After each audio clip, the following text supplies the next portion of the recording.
Vamos a tratar el tema llamado, en título genérico, el plan de salvación. Algunas personas me han dicho que cuando presentamos las conferencias del Gran Engaño, a veces haría falta hacer como una salida a todo lo malo que estamos presentando. Estamos viendo cómo por todas partes se van cumpliendo las profecías, cómo continuamente las noticias nos están demostrando que todo va de mal en peor y que eran señales para el regreso de Jesús. Pero claro, las personas lógicamente preguntan, bien, ¿pero hay una solución para todo esto? Bien, no vamos a dar solo la solución del final, lo vamos a tratar también en su momento, sino de otra solución que es la base para la que después nos va a dar Dios. El tema de hoy es quizás el tema más central y básico que podemos encontrar en las Sagradas Escrituras. Es un tema sin el cual no tendría sentido nada de lo que hemos hecho hasta ahora, ni de lo que debemos seguir haciendo. Voy a emplazaros a un texto que podéis seguir conmigo, en Primera de Juan, la primera epístola del apóstol Juan, capítulo 3 y versículo 4. Hay una palabra que ahora está para nada de moda. Si vosotros a alguien os acercáis y le decís pecado, esto es pecado, ¿qué os van a decir? Y tú estás tonto. Claro, porque es una palabra en desuso. Ahora las cosas están más o menos relativamente bien o mal, dependiendo en función de quién vea las cosas y cómo lo valore. La Biblia es mucho más clara que esta ambigüedad tan terrible en la que estamos viviendo ahora. La Biblia nos dice que hay una ley, que hay unos 10 mandamientos en vigencia, que lo están desde el principio del mundo hasta el final.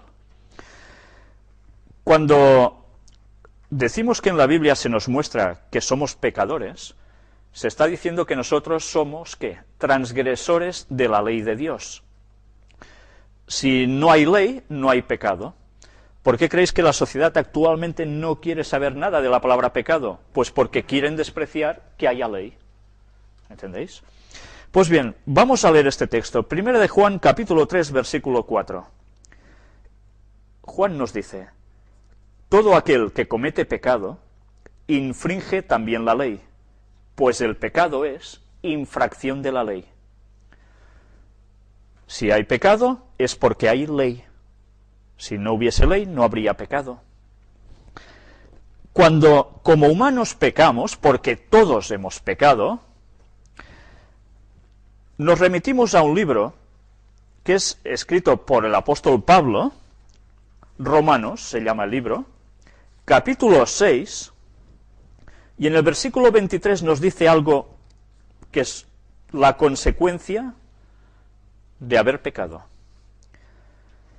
Porque la paga del pecado es muerte, mas la dádiva de Dios es vida eterna en Cristo Jesús, Señor nuestro. La paga del pecado es muerte. ¿Habéis conocido a alguien que no se haya muerto? Aparte de los que, claro, que estamos vivos en estos momentos, ¿no?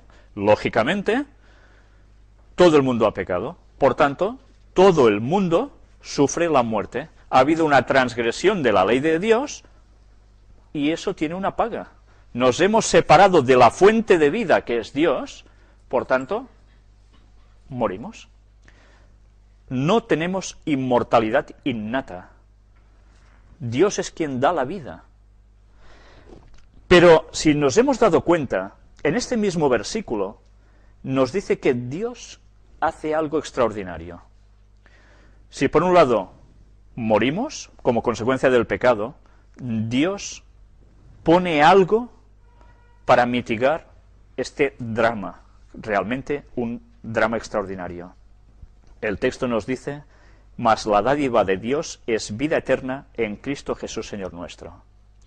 Cristo Jesús es el que nos puede dar la vida, el que, gracias a Él, podemos volver a recuperar lo que Adán no tenía que haber perdido jamás, a causa de la transgresión del pecado. ¿De qué forma nos da vida Jesús? ¿Sabéis? Últimamente se oye hablar mucho de las teorías orientalistas que han ido barriendo cada vez más Occidente, como es, por ejemplo, la reencarnación. Nosotros, a través de diversas vidas, nos vamos purificando hasta llegar a... ¿Vale? ¿Esto es cierto? Si esto fuera cierto, hay algo que sobra en la historia de la humanidad, y es la venida de Jesús, no por segunda vez, cuando vuelva, sino su primera venida, su nacimiento en Belén. Ahora, en estas fechas que nos acercamos precisamente a la Navidad, tanto que dicen conmemorar el nacimiento de Jesús, ese nacimiento y esa vida de Jesús no hubiesen tenido ninguna importancia y Dios se la podía haber ahorrado si el sistema de reencarnaciones fuera cierto. ¿Jesús vino a hacer el tonto? No. Hoy vamos a ver cómo precisamente hacía falta algo que sólo Él podía hacer y que nos daba a nosotros la vida. Vamos a verlo con detenimiento. Hay un texto que se dice que es el resumen, de hecho, de todas las Escrituras. Se encuentra en el Evangelio de Juan, capítulo 3 y versículo 16. Porque de tal manera amó Dios al mundo, que ha dado a su Hijo unigénito, para que todo aquel que en él cree no se pierda, mas tenga vida eterna. Esta es la gran solución a todo. Jesús tuvo que venir para que nosotros pudiésemos tener vida eterna. Pero ¿solo tuvo que venir y enseñarnos cómo se debía vivir? Si esto fuera así, ¿por qué fue necesario que Jesús muriese pendiendo de la cruz? Porque hacía falta que Él muriera. Démonos cuenta cómo cada vez hay más teorías que nos están diciendo que Jesús no murió en la cruz, que luego se cogió y se fue a la India de paseo y allí tuvo descendencia, y que de allí vienen los merovingios y que de no sé cuántas historias más. Todo esto es una absoluta falsedad. Era necesario que Jesús muriese. Y eso estaba profetizado en toda la parte de la Biblia conocida como Antiguo Testamento.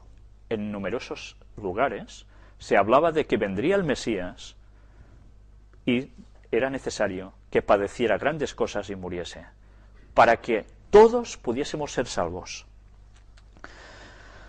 Vamos ahora al libro de Efesios, capítulo 3, donde veremos un texto que nos habla de la gran magnitud del amor de Dios. Hemos visto cómo en el texto anterior nos habla del gran amor que Dios tuvo por nosotros para dar a su Hijo unigénito para salvarnos. ¿Es fácil que un padre entregue a su hijo por otra persona a cambio de que, mira, matádmelo a él y los otros que queden libres? ¿Qué padre haría esto? Difícil, ¿eh? Pues Dios lo hizo.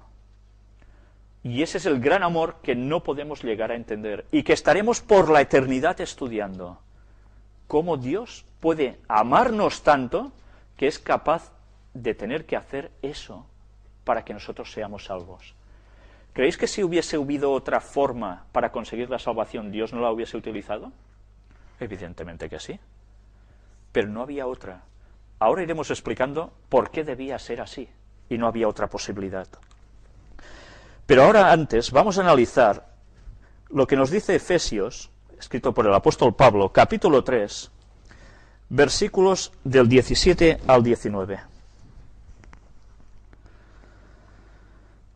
Para que habite Cristo por la fe en vuestros corazones, a fin de que, arraigados y cimentados en amor, seáis plenamente capaces de comprender con todos los santos cuál sea la anchura, la longitud, la profundidad y la altura, y de conocer el amor de Cristo, que excede a todo conocimiento, para que seáis llenos de toda la plenitud de Dios. No sé si aquí veis un detalle bastante peculiar. Cuando nosotros hablamos de las dimensiones, ¿cuántas utilizamos? 3, ¿no? El apóstol Pablo aquí utiliza 4. ¿Cómo puede ser? porque toma altura y toma profundidad, como partiendo de una zona media. Esto quiere decir de que el amor de Dios aún sobredimensiona lo que nosotros conocemos como dimensión. Va mucho más allá. No podemos llegar a comprender ese amor por nosotros. Pero hay algo que sí nos empieza a vislumbrar que Dios verdaderamente es bueno y nos quiere. Y eso es lo que hemos visto en el texto anterior. Jesús debía morir por nosotros. Vamos a ir viendo más cosas aún. Romanos capítulo 16. Por cierto, en este texto que hemos leído nos hablaba de santos. Ya sabéis que en la Biblia cuando se habla de santos no se está refiriendo a ninguno que la Iglesia Católica haya puesto encima de un pedestal, de un altar, para invocarlo y demás. No se está refiriendo a esto. Los santos bíblicamente son los que guardan los mandamientos de Dios y tienen también la fe de Jesús. Es muy distinto. El texto de Romanos capítulo 16 nos va a decir algo muy interesante. Llega un momento en que la humanidad cae en pecado. Todos conocemos el relato bíblico del Génesis, en los orígenes. Hay algo que Dios debe hacer para solucionar lo que ha acontecido y que el hombre no se pierda eternamente. Hay un plan. Eso es lo que hoy vamos a ver. Cómo Dios tenía un plan sabiendo que el hombre caería. ¿Creéis que ese plan Dios lo improvisó, acaso? Hoy, el hombre ha caído, rápidamente hemos de hacer algo para arreglar la situación. ¿No? Vamos a ver cómo los propios textos bíblicos nos hablan que Dios conocía lo que acontecería, y cómo Dios ya había preparado con anticipación un plan de rescate para el hombre. Otra cosa es cuando lo manifestó. ¿En qué momento de la historia aparece que hay un plan de salvación para el hombre? Romanos capítulo 16, versículos del 25 al 27. Y al que puede confirmarnos, según mi evangelio y la predicación de Jesucristo, según la revelación del misterio que se ha mantenido oculto desde tiempos eternos, pero que ha sido manifestado ahora, y que por las escrituras de los profetas, según el mandamiento del Dios eterno, se ha dado a conocer a todas las gentes para que obedezcan a la fe. Al único y sabio Dios sea gloria mediante Jesucristo para siempre. Nos está diciendo que este plan de salvación se había mantenido oculto ¿desde cuándo? Desde tiempos eternos. El espacio, el universo habitado, los ángeles, los habitantes de otros mundos, ignoraban que el pecado entraría. Lo ignoraban. Pero Dios sabía que eso acontecería. Entonces, ya habían ideado el plan de salvación. ¿En qué momento se manifiesta eso? Pues precisamente se manifiesta en un momento muy concreto, cuando entra el pecado en la tierra. Fijémonos que precisamente el plan de salvación se manifiesta cuando el hombre ha transgredido. Hay un texto bíblico que aparece en Génesis, no lo vamos a buscar ahora, donde ya automáticamente Dios les dice que habría una enemistad entre la mujer, la simiente, etcétera, etcétera. Esto lo hemos tratado alguna vez. Pues bien, esa fue la primera esperanza que se le dio al hombre de que las cosas cambiarían, que había una solución. Y allí es cuando se manifestó ese plan de salvación. Pero Dios ya lo había previsto con mucha anticipación. Busquemos ahora el libro de Lucas, capítulo 19. En este Evangelio nos dice a qué vino el Hijo del Hombre, como se le conocía también a Jesús. Lucas capítulo 19, versículo 10. Porque el Hijo del Hombre vino a buscar y a salvar lo que se había perdido. Vino a buscar y a salvar lo que se había perdido. ¿Qué es lo que se había perdido? Volvamos a los orígenes. ¿Qué perdió Adán? Perdió el paraíso, ¿no? perdió la inocencia. Se dieron cuenta de la parte del mal. ¿Y qué más perdió en consecuencia? La vida eterna. Jesús vino a rescatar estas tres cosas. Sin Él, nada de esto llegaría a nosotros para nada. De nada nos valdrían creer en reencarnaciones, ni creer en ninguna otras historias. Solo en Jesús hay salvación. Vamos a ir viendo más cosas. Marcos capítulo 10, en este Evangelio, nos dice el precio que le costó a Jesús precisamente el tener que salvar a la raza humana. Capítulo 10 de Marcos, versículo 45. Porque el Hijo del Hombre no vino para ser servido, sino para servir, y para dar su vida en rescate por muchos. Estas son palabras de Jesús. Jesús no vino solo a andar entre los hombres para decir, mira, lo que yo hago vosotros también, ¿vale? Y ya está. No, no. Él vino para dar su vida en rescate por muchos. Yo no sé si os dais cuenta, aquí dice todos, dice por muchos. En la vuestra dice todos. ¿Cómo puede ser? Todos, muchos. Sencillamente, Dios viene a dar su vida, Jesús viene a dar su vida para la salvación de todo el mundo. Pero no todo el mundo va a ser salvo, sino que habrá muchos que serán salvos, pero no todos. Y todos, o muchos, estos muchos, por desgracia, va a ser una minoría entre la población que ha pasado por este planeta. Pero eso no es culpa de Dios, va a ser culpa del propio hombre. Entraremos en más detalles en otros momentos. Busquemos ahora el libro también escrito por Pablo en 1 de Corintios, capítulo 15. En la Biblia se habla de Jesús como el segundo Adán. ¿Por qué se habla de Jesús como el segundo Adán? ¿Se le podría llamar el tercer Manolo, el cuarto Julieto? No, no. ¿Por qué se le llama a Jesús precisamente el segundo Adán? Para conocer por qué se le llama así, debemos conocer cuál era el primer Adán. Y el primer Adán ya sabemos quién fue. Tenía todo como qué, pureza, no tenía tendencia al mal, porque no había pecado aún. Entonces, Jesús viene exactamente en esta situación, sin tendencia al mal. Pero en cambio, veremos que tuvo que pasar por 1001 tentaciones, y mucho más fuertes de las que nosotros deberemos pasar jamás. Vamos a leer más detalles de por qué se le llama así, el segundo Adán. 1 de Corintios, capítulo 15, versículo 45.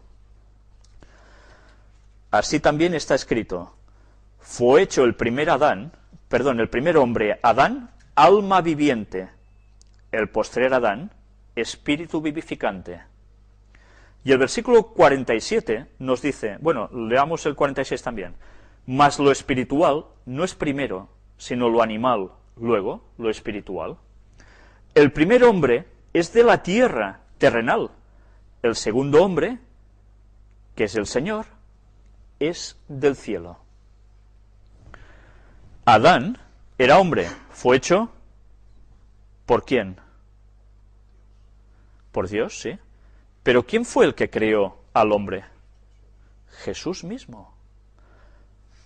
El Dios que crea al ser humano es el propio Jesús, que luego tiene que venir para recuperar lo que perdió el ser que él creó como perfecto, porque cayó en pecado.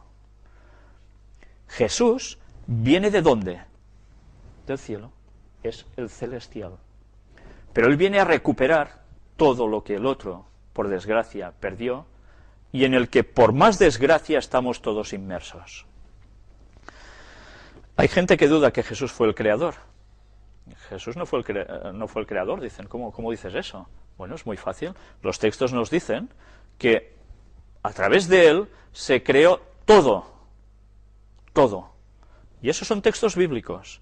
Por tanto, cuando analizamos y nos damos cuenta que a Jesús lo matan en la cruz, y todo lo que le hacen pasar antes, nos damos cuenta de qué importancia tiene que las propias criaturas que él ha creado lo lleguen a asesinar de esta forma tan cruel. Imaginaos si vosotros hacéis una creación, cualquier cosita, insignificante, porque ya veis lo que somos en el espacio del universo. Solo tenéis que ir alejando una cámara, que tantas veces hemos visto en filmaciones, ¿no? Y cada vez somos menos cuando desaparecemos en el espacio. Y nos creemos tan importantes, y todos tan... Si no somos nada.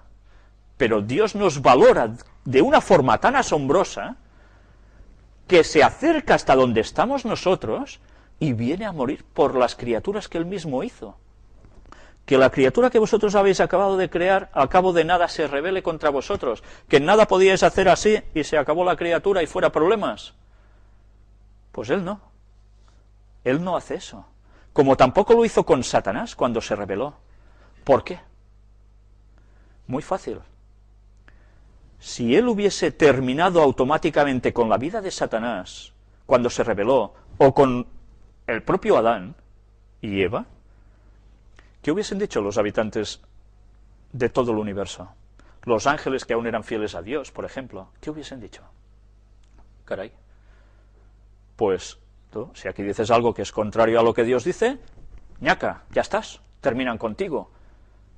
Lucifer sí que tendría razón, quizás, ¿no? Dios tuvo que permitir que se mostrara la magnitud del mal en toda su magnificencia para poder mostrar al mundo que las leyes de Dios son justas, pero no al mundo, al universo entero.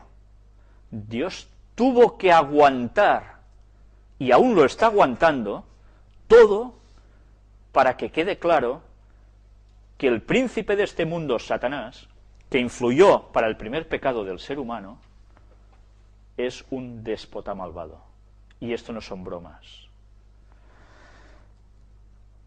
Más adelante prepararemos un tema, si Dios quiere, donde mostremos cómo fue la rebelión de Satanás, cómo fue creado originalmente, qué le llevó a pecar, y por qué hace todo lo que hace, y hasta dónde va a llegar y cuál va a ser su destino. Pero eso será en otro momento, porque todo no lo podemos tratar a la vez. Es que ya sabéis que cuando se habla de un tema bíblico, automáticamente es muchísimas bifurcaciones que salen a partir de un mismo tema. Cuando dais un estudio bíblico personalmente, veréis que enseguida la gente empieza a suscitarle preguntas, a llegar a otras conclusiones, y claro, es un tema inacabable, y así es, porque del estudio de la palabra de Dios estarás toda tu vida y aún seguirás encontrando cosas, porque es un gran tesoro, pero hay que escarbar, hay que buscar, hay que escudriñar, como dijo Jesús. Vayamos al libro escrito también por el apóstol Pablo, llamado Hebreos, y busquemos el capítulo 2. ¿Por qué creéis que Jesús es el único que podía dar su vida en rescate del ser humano? Hebreos capítulo 2, versículos del 14 al 18. Así que, por cuanto los hijos participaron de carne y sangre, él también participó de lo mismo, para destruir por medio de la muerte al que tenía el imperio de la muerte, esto es, al diablo, y librar a todos los que por el temor de la muerte estaban durante toda la vida sujetos a servidumbre, porque ciertamente no socorrió a los ángeles, sino que socorrió a la descendencia de Abraham, por lo cual debía ser en todo semejante a sus hermanos, para venir a ser misericordioso y fiel sumo sacerdote en lo que a Dios se refiere, para expiar los pecados del pueblo.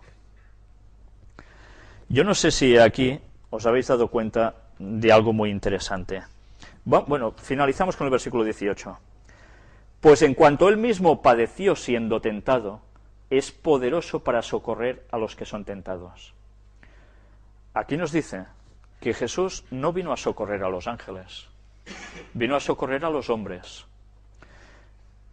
Y nos utiliza dos palabras que son sumo sacerdote, claves para entender lo que antes hemos dicho en la conferencia del gran engaño, en la número 57, cuando hemos hablado de la gran mentira de que la Virgen María esté en el cielo intercediendo por nosotros y que nosotros le podamos rogar cosas a la Virgen para que interceda.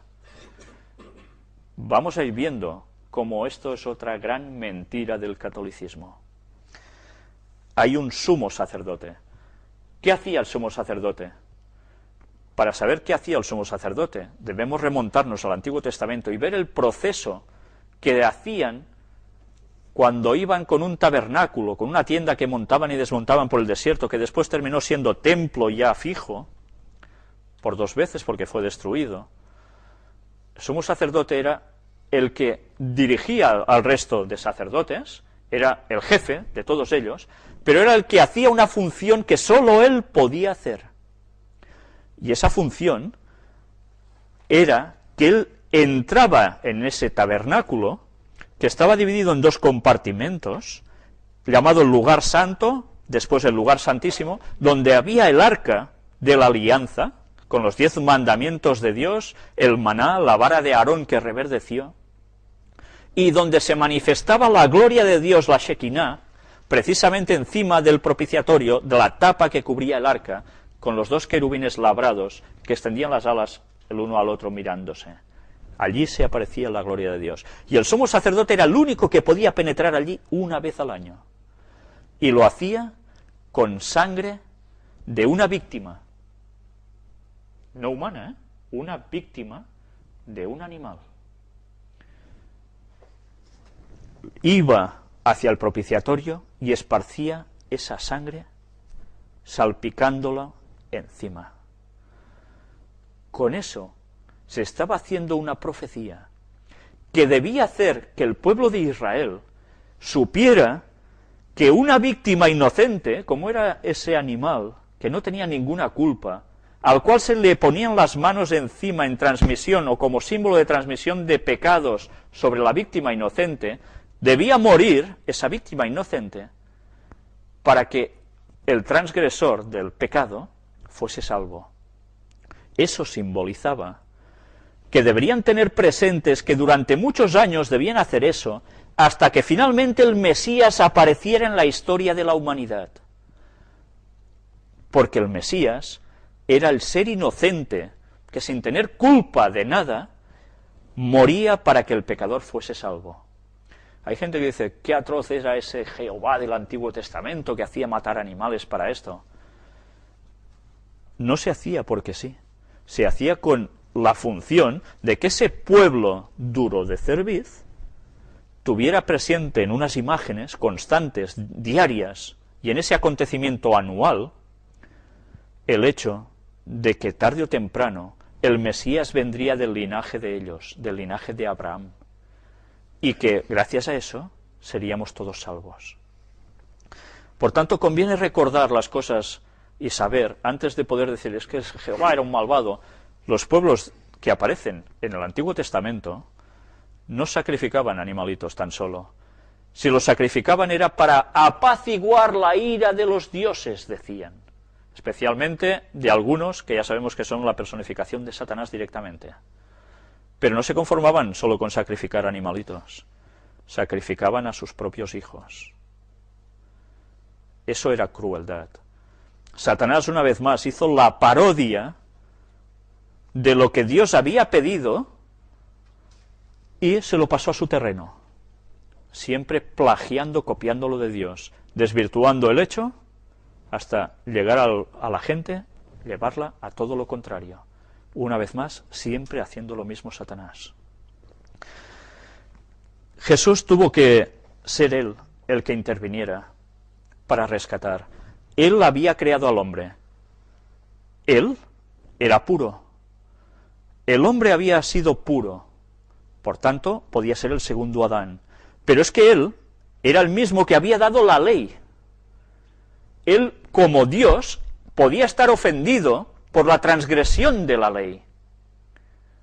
Esto no podía hacerlo ningún ángel. Los ángeles no habían hecho las leyes. ¿Sabéis? Ellen White describe cómo cuando llegan a hacer el plan de salvación, de redención para el hombre, en un concilio que hace Dios, Jesús, se decide que Jesús saldrá y dará su vida por el hombre. Los ángeles dijeron, ¿cómo vas a hacer eso?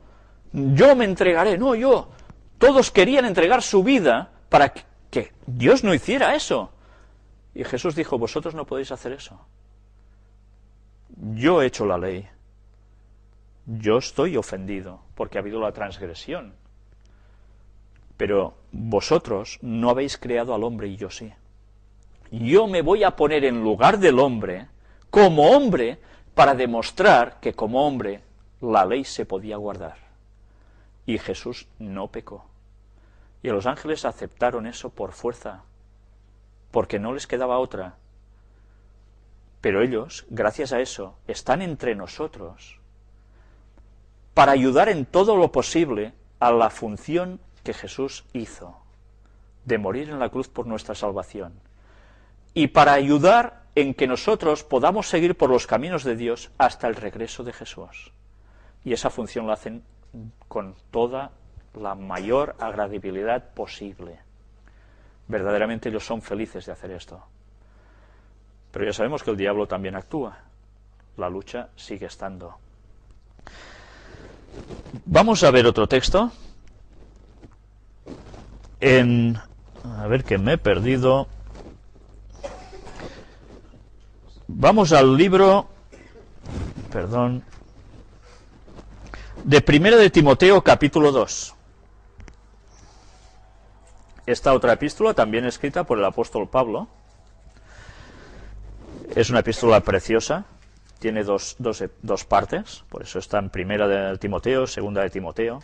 Vamos a ver Primera de Timoteo, capítulo 2, un texto donde precisamente veremos cómo la Virgen María, de mediadora, no puede tener absolutamente nada, ni ella, ni ningún pretendido santo que está en el cielo. ¿Que digo una barbaridad? Pues vamos a ver qué dice la Biblia. Primera de Timoteo, capítulo 2, versículo 5.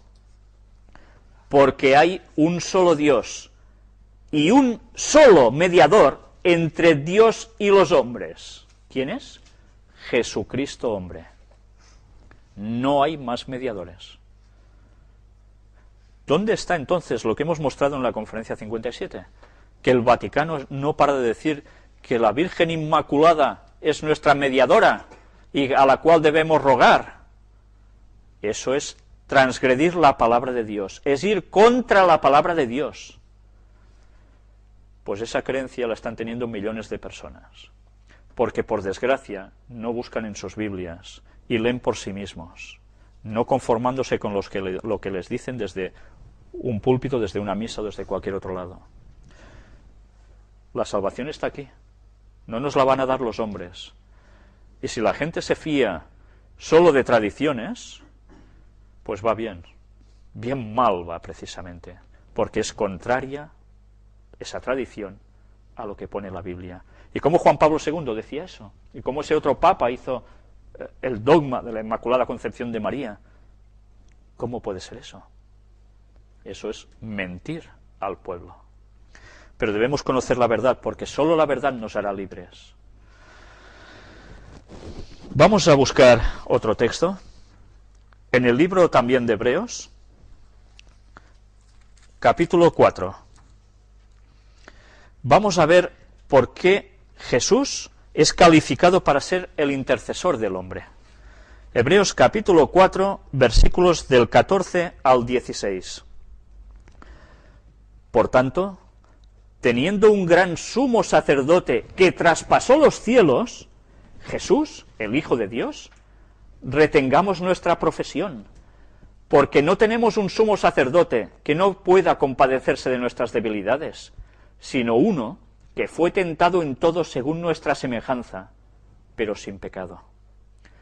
Acerquémonos, pues, confiadamente al trono de la gracia, para alcanzar misericordia y hallar gracia para el oportuno socorro. Esto es lo que habilitó a Jesús para poder ser nuestro Salvador. Fue tentado en todo, pero no pecó. Si hubiese transgredido él, ¿creéis que tendríamos alguna opción para la salvación? Si Jesús hubiese fallado, ninguno de los que ha pasado por la historia de este mundo podía ser salvo. Ni la mismísima Virgen Inmaculada de la Concepción que nos están diciendo. No, nadie sería salvo. ¿Por qué creéis que Satanás apretó tanto en las tentaciones a Jesús?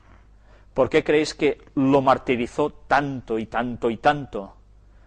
Porque quería que Dios utilizara, que Jesús utilizara su divinidad para demostrar que humanamente las cosas no se podían seguir. Y Jesús no cayó en eso, porque todo lo que hizo, lo hizo con el poder de Dios, pero no sacando de su propio poder. Esa es la gran diferencia. Jesús es nuestro Salvador y no puede haber otro, es imposible. Leamos también del capítulo 7, el versículo 25. Hemos visto en el texto anterior cómo Jesús, como sumo sacerdote, traspasa los cielos cuando asciende, y como sumo sacerdote, ¿qué hace? Pues, sabéis que el tabernáculo, el santuario que había aquí en la tierra, a Moisés se le mostró como una copia del que había en el cielo. Por tanto, Jesús está arriba, en el cielo, haciendo las funciones de sumo sacerdote. Cuando nosotros conocemos las funciones de sumo sacerdote, sabremos qué está haciendo Jesús. Por eso no podemos leer solo el Nuevo Testamento y dejar el Antiguo, porque nos perdemos el conocimiento que engloba todo. Y eso no puede ser, porque nos hace entender la Biblia a medias y mal.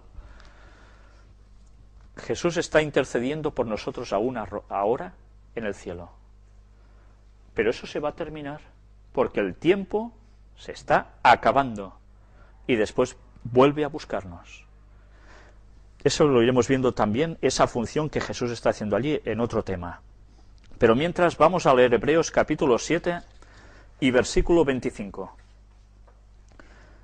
Por lo cual puede también salvar perpetuamente a los que por él se acercan a Dios, viviendo siempre para interceder por ellos. El sumo sacerdote, ¿verdad que se iba muriendo? Se iba muriendo. Claro, nadie era eterno. Lo tenían que ir restituyendo. Luego el hijo, el nieto, etcétera, etcétera.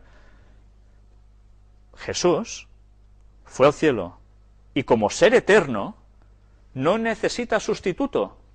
Murió una vez y intercede por nosotros aún ahora porque Él vive eternamente. Por eso tiene la capacidad de interceder siempre por nosotros, porque Él es eterno. Y está haciendo esto. Busquemos ahora el libro de Mateo, capítulo 11, el Evangelio que abre el Nuevo Testamento, y que ahora ya empezamos a vislumbrar algo más, que es lo que podemos hacer nosotros cuando realmente tenemos problemas. ¿Sabéis? Jesús intercede por nosotros, pero Jesús hace algo más por nosotros. ¿Alguien de vosotros tiene una vida placentera totalmente? ¿Sin ningún problema? ¿Nadie tiene problemas familiares, de trabajo, de dinero, de malestar, de cualquier situación? Seguro que alguna cosa falla, o más de una. Y nosotros aún relativamente podemos estar bien. Ya vemos la gente que lo está pasando mal para comer, incluso, ¿no? A veces no somos conscientes de estas cosas, pero hay personas que aún lo están pasando mucho peor que cualquiera de nosotros. Y nosotros parece que nuestra cruz es insoportable a veces, ¿no? Pues, ¿sabéis? Tanto para unos como para otros, se dice que todo el mundo lleva su cruz, ¿no? Unos de una forma, otros de otra, pero cada uno lleva sus pesares. ¿Por qué creéis que se están vendiendo más que nunca ansiolíticos, medicamentos antidepresivos? ¿Por qué creéis que es? Porque la gente ha perdido la fe en Dios. La depresión entra cuando el hombre deja de afianzarse del brazo poderoso de Dios. A partir de allí nos cerramos en nosotros mismos y solo vemos las desgracias que nos van viniendo. Y no recordamos, ya no solo mirar a nuestro alrededor, como pueden estar algunos, sino no recordamos lo que Jesús dejó en el cielo, siendo el soberano del universo, el creador de todo, para venir a este ínfimo mundo a salvarnos a todos. Si nosotros recordáramos lo mal que lo pasó Jesús para que nosotros pudiésemos ser salvos, otra perspectiva tendríamos de la cuestión. ¿Sabéis? Hay otra cita de Ellen White muy buena, donde nos dice que cuando todo haya terminado y Dios nos haya dado la salvación, miraremos en retrospectiva nuestra vida y diremos, a pesar de haberlo pasado muy mal algunos, qué poco nos ha costado el cielo. Porque unos pocos años aquí en la tierra, aunque sean de pesar, no se podrán comparar con nada con la eternidad que Dios nos tiene guardado.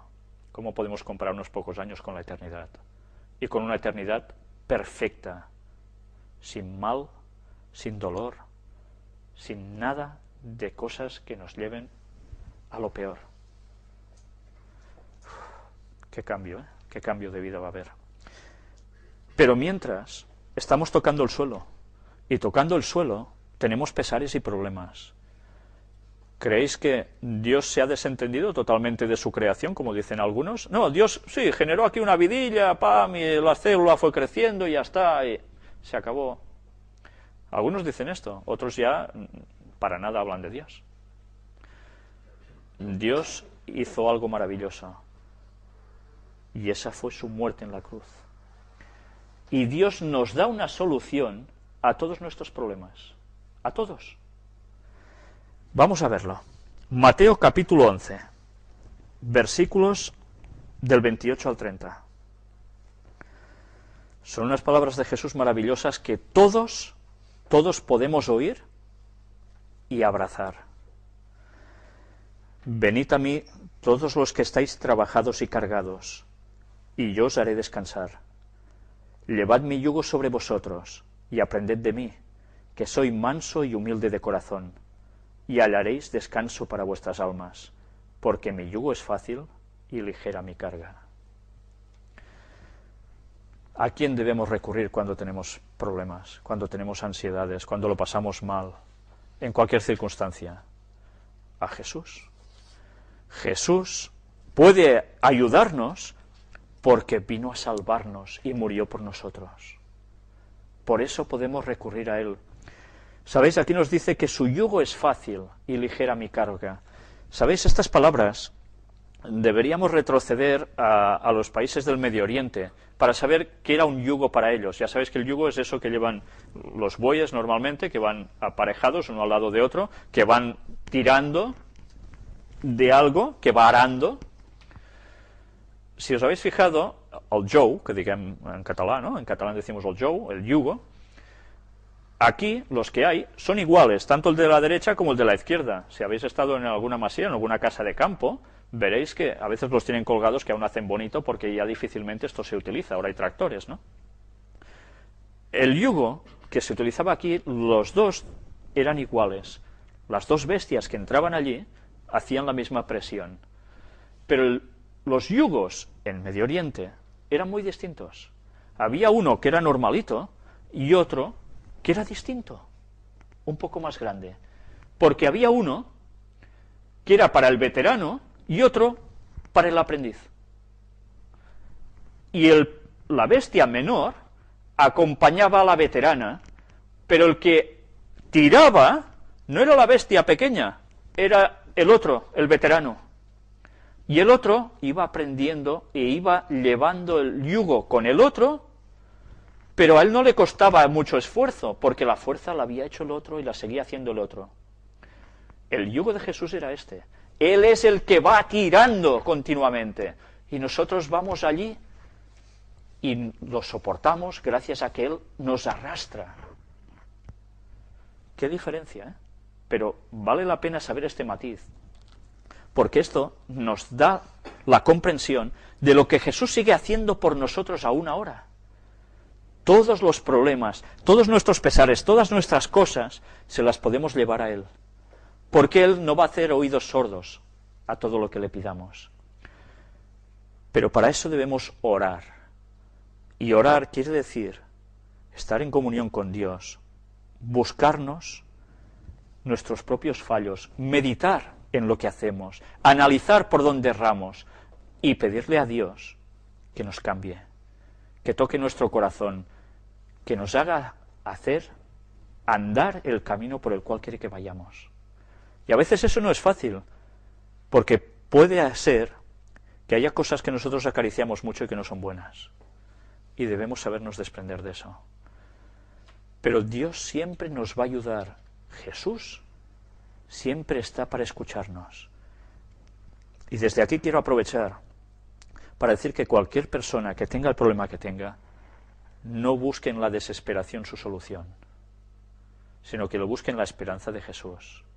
Porque Jesús no solo va a ayudar cuando vuelva para dar la vida eterna, Jesús nos ayuda cada día. Es su promesa. Y si la gente no lo ha probado, que lo pruebe, que se arrodille ante Jesús. No digo ante una imagen, sino en su lugar, en su habitación. Como dice la Biblia, cerrada tu puerta ahora a Dios en secreto, y tu Padre que está en lo secreto te recompensará en público.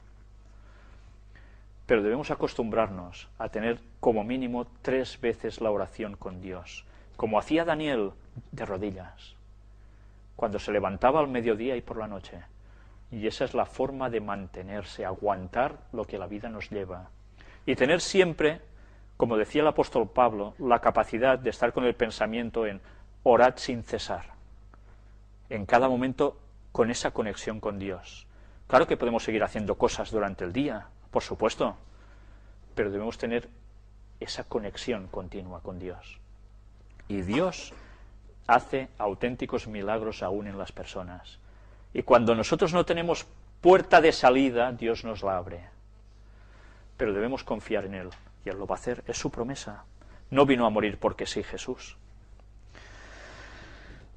Vamos a terminar con 2 textos bíblicos. Vamos al libro de Isaías en el Antiguo Testamento,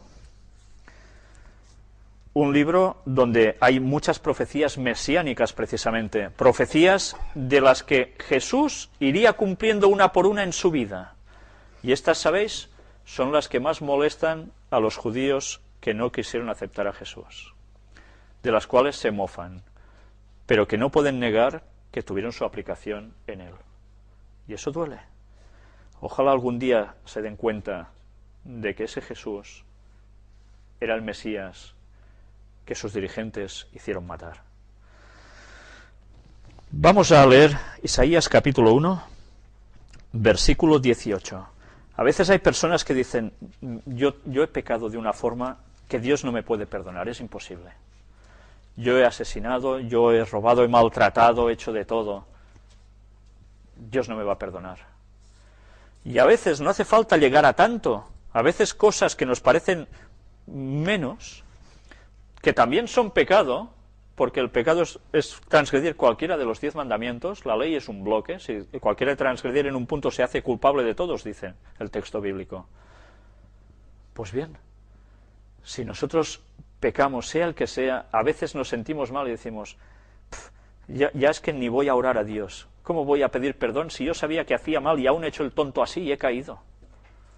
Y eso nos pasa. Dios no nos va a escuchar.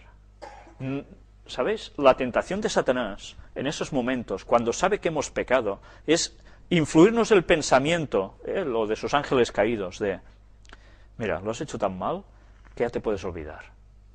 Ya ni ores, porque Dios no te va a perdonar. Y eso a veces consigue que muchas personas se empiecen a alejar de Dios diciendo, yo no tengo solución, soy así, no puedo cambiar. Podemos cambiar con la ayuda de Dios. Pero vamos a ver este texto, porque este texto es de los más preciosos que hay en la Biblia. Isaías 1:18. Venid luego, dice Jehová, y estemos a cuenta. Si vuestros pecados fueren como la grana, como la nieve serán emblanquecidos. Si fueren rojos como el carmesí, vendrán a ser como blanca lana. Una forma muy poética de describir algo muy fuerte. cuando aquí se nos habla de grana o rojos como el carmesí, se nos está haciendo mención a un color así, rojizo, vermellón. ¿Qué implica esto? Pues que incluso, ¿qué tenemos en nuestro cuerpo que es de este color? La sangre. Que incluso los pecados de matar a alguien, Dios puede llegar hasta perdonar. Habrá gente que dirá, bueno, esto imposible. Hay un profeta en la Biblia, que era un rey, el segundo rey de Israel, llamado David. No solo hizo asesinar a un soldado superfiel que tenía, sino que además le coge la mujer, adultera. Este señor, visto con nuestra perspectiva, merecería lo peor de lo peor, ¿verdad? ¿Es que enseguida mentalmente tenemos este esquema? Este hombre llegó a cambiar. Se arrepintió de su pecado. Y cuando leéis Salmos os daréis cuenta de cómo describe su desgarrado corazón cuando se da cuenta de la barbaridad y atrocidad que ha llegado a hacer. ¿Y Dios qué hace? ¿Lo desecha? No. Dios llega a perdonarlo. Por tanto, si llega a perdonar hasta estos pecados, que son pedidos con fervor, creyendo que Dios puede perdonar, ¿cómo no va a perdonar otros pecados que son los más cotidianos de cualquiera de nosotros? Puede hacerlo, pero cuidado, esto no debe llevarnos a decir, como Dios me va a perdonar, pues ala. No, porque si hacemos esto, evidentemente a Dios no lo vamos a engañar. Dios quiere un corazón puro, pero Él es el que nos lo limpia, no nosotros a nosotros mismos. Por tanto, que nadie se desespere, porque para todos hay salvación y hay el perdón. Y vamos a terminar con, os lo voy a confesar, es mi texto bíblico favorito. Algunos creerán, bueno, claro, como siempre habla de profecías, pues será una profecía aquí que... ¿Sí? Pues no. Sí que es una profecía, pero muy distinta de lo que nos podemos llegar a imaginar. Jesús desea habitar en algún sitio. Jesús quiere hacer algo muy especial. ¿Sabéis? Es un texto que cuando lo leo hasta me emociono. Me parece una tontería, pero es verdad. Jesús dice, Apocalipsis 3:20, he aquí, yo estoy a la puerta y llamo.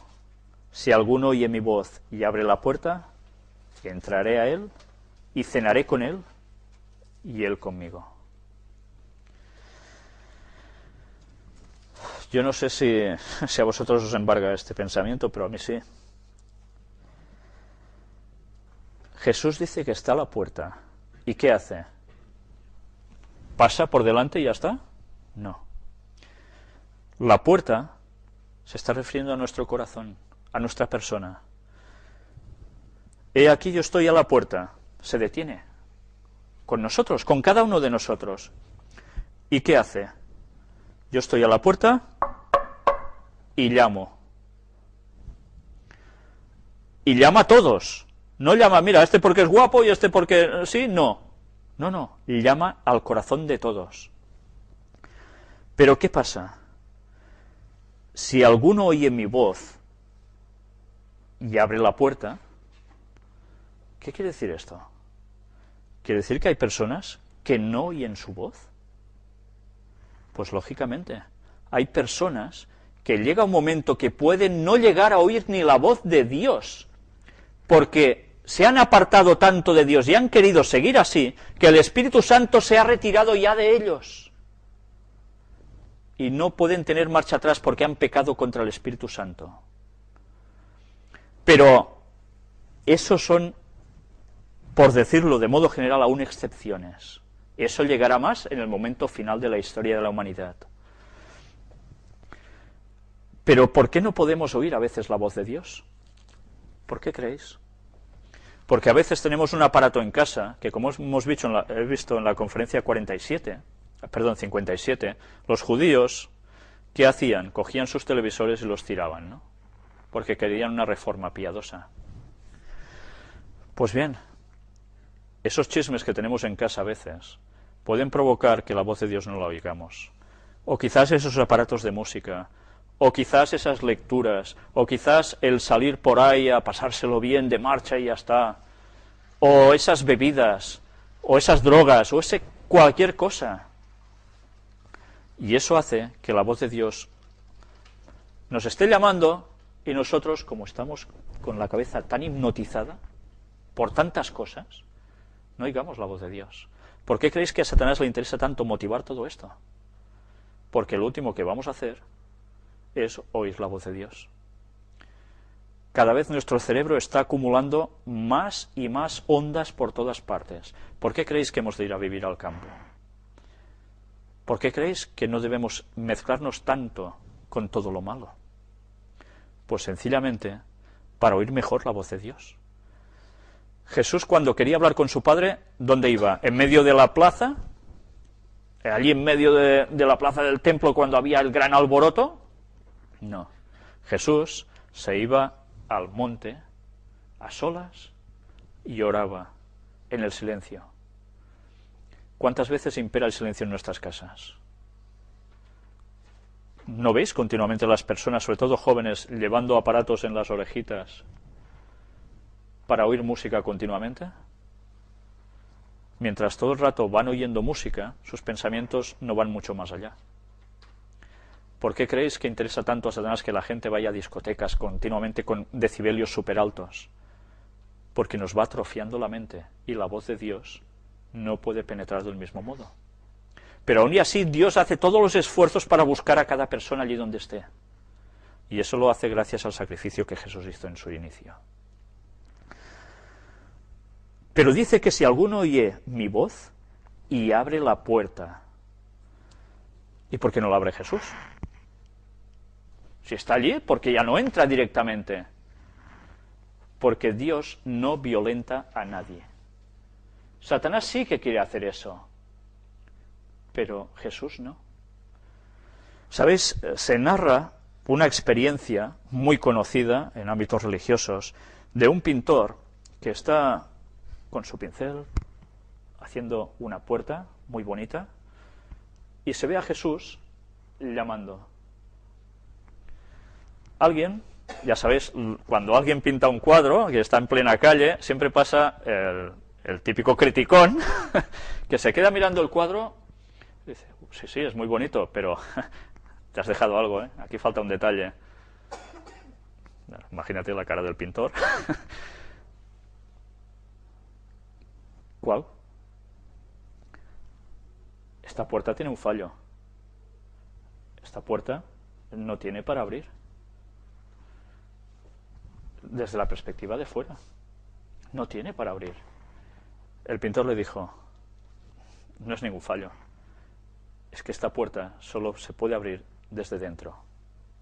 Porque Jesús llama a nuestro corazón, pero Él no abre la puerta para entrar si tú no quieres. Tú tienes que oírlo y abrir si quieres que Él entre en tu vida. Qué gran lección de Dios de pintor, ¿eh? Qué gran lección. Pero después viene la parte más bonita de todas. Jesús no se queda ahí a la puerta, no se hace de rogar. Si tú lo oyes y le abres, Jesús no tarda en entrar. Dice, entraré a Él. ¿Y qué hace? ¿Solo entra, te dice, hola, majo, pam, pam, y se va? No. Y cenaré con Él y Él conmigo. Vosotros, cuando estáis con una persona a la cual queréis, con la que intimáis, profundizáis, ¿qué hacéis? ¿Desayunos? ¿Meriendas? ¿Almuerzos? No. ¿Qué hacen cuando dos personas se aman? Van a cenar, ¿no? ¿No preparan una cena romántica? Es muy bonito, ¿eh? Con sus velitas.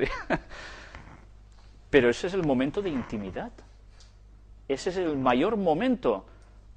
Cuando hay dos amantes así, está la tele a todo gas, oyendo el partido entre el Madrid y el Barça y no sé qué, o una serie sonando por allí, o no, todo es una música melodiosa, ya os imagináis, bueno, pues ya veis, hay una situación creada, ¿no?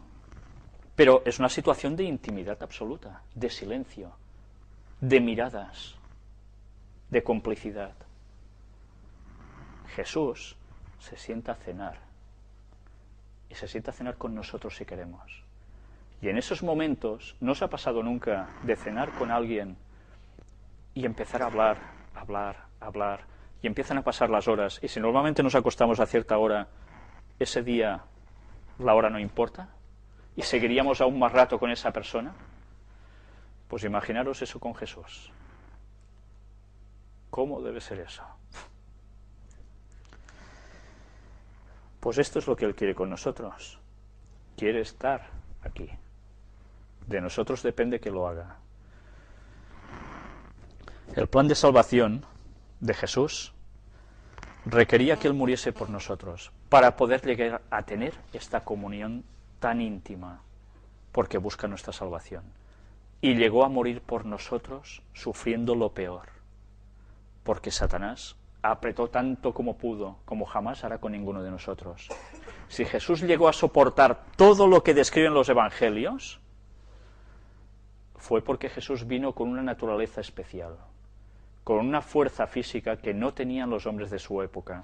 Ellen White describe a Jesús como algo más elevado de estatura que el resto de sus conciudadanos, y con una fuerza física, como un cuerpo atlético, con una dignidad real, un porte real que destacaba sobre los demás. Si Jesús no hubiese tenido esta fortaleza, Satanás lo hubiese destrozado en nada. Por eso el cuerpo de Jesús pudo aguantar tanto. ¿Y por qué mentalmente Jesús pudo aguantar tanto esa presión? Porque estaba en íntima comunión con su Padre. Nos estaba dando una lección. Pues bien, este es el plan que, gracias a Dios, nos ha dado precisamente la posibilidad de ser salvos a todos sin excepción. Chinos, africanos, occidentales, no importa de dónde seas. Dios llama a nuestro corazón y quiere estar con nosotros. Y dentro de poco volverá. Y no sabemos si antes moriremos o vamos a ver esa segunda venida. Pero lo importante es que mientras ya estemos en comunión con Dios. Porque yo no sé vosotros, pero yo no me quiero perder esa eternidad con Dios. Demos gracias a Dios porque precisamente Jesús vino a morir por nosotros. Y el Espíritu Santo es el que trabaja aquí dentro y nos pone las enseñanzas de Dios y la comunión con Dios aún. Que Dios nos bendiga y nos ayude a seguir en sus caminos siempre hasta el final. Amén.